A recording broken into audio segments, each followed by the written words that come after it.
This now, Congressman Gabe Evans of Colorado, member of the Homeland Security Committee, not too long ago was would you say, an overnight cop in Arvada, Colorado. So you know these areas well. Somehow it seems like the police are having an awfully good time these days, aren't they?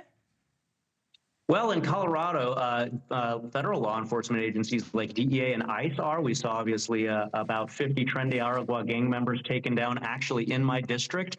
But unfortunately, it's still really rough going for our state and local law enforcement in Colorado, because Colorado has enshrined in state law sanctuary state policies that make it very, very difficult for state and local law enforcement to work with our federal counterparts. And then we've also engaged in just like outright defunding the police policies in Colorado at the state level, which is why I'm no longer a cop, because I realized I couldn't have the impact in keeping my community safe that I wanted to have. I felt like I was the one that was handcuffed. And so that's why I'm in politics, trying to make sure that we can get our communities back to being a safe, affordable place to live again.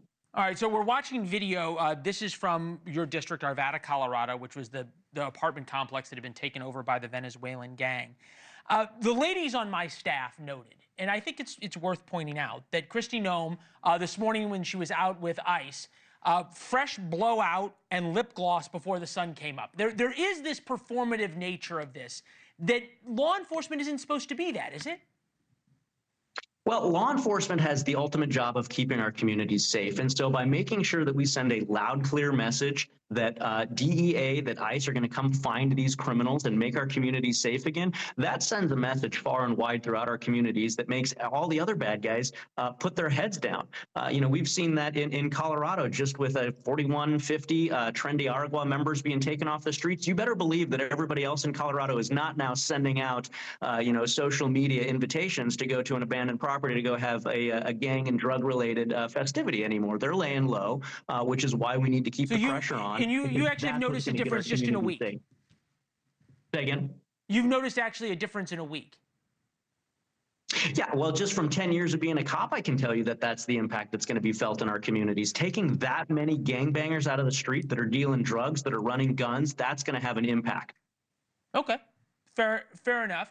By Younger Sargon, one of our favorite guests was on this. I think rather than that, though, perhaps more poignant to our conversation, is Jon Stewart from The Daily Show. Take a listen.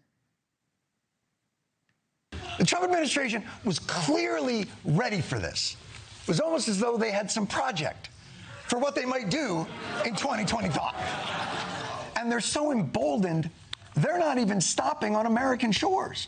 The president said he thought more than 1 million Palestinians in Gaza could be moved to nearby Arab countries. What the f?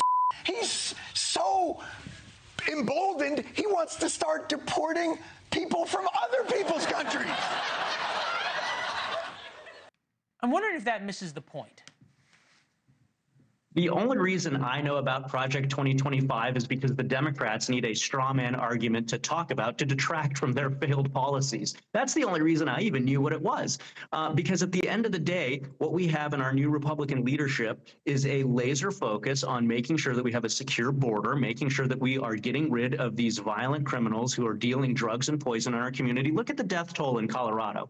From 2020 to 2023, as a result of drug overdose deaths, over 7,000 Coloradans lost their lives. That's more than double the death toll of the September 11th attacks, and that comes as a direct result of open borders and cartels and criminal organizations running wild in our community, and we need to put an end to it. All right, I'll give you the last word on this, and I think we've said this earlier in the show, that Donald Trump has a superpower, which is making Democrats defend the indefensible. Chicago's mayor was on defending the fact that sex offenders who were illegal immigrants or are illegal immigrants were running free in his city. Have you noticed any change among Democrats in Colorado yet? In Colorado, I haven't seen that change. I mean, look at the governor of Colorado. He's running around loudly proclaiming that Colorado is not a sanctuary state, when in fact he's signed multiple laws to make it more difficult for law enforcement to work with ICE, with other federal law enforcement. He signed laws that take taxpayer money and send it to an immigrant legal defense fund. We literally have taxpayer dollars paying for illegal immigrants to fight their deportation cases in Colorado. So at the state level, unfortunately, Colorado is still very insistent to taking a hard left turn. Thanks for watching. Go to joinnn.com to find NewsNation on your television provider. And don't forget to click the red subscribe button below to get more of NewsNation's fact-driven, unbiased coverage.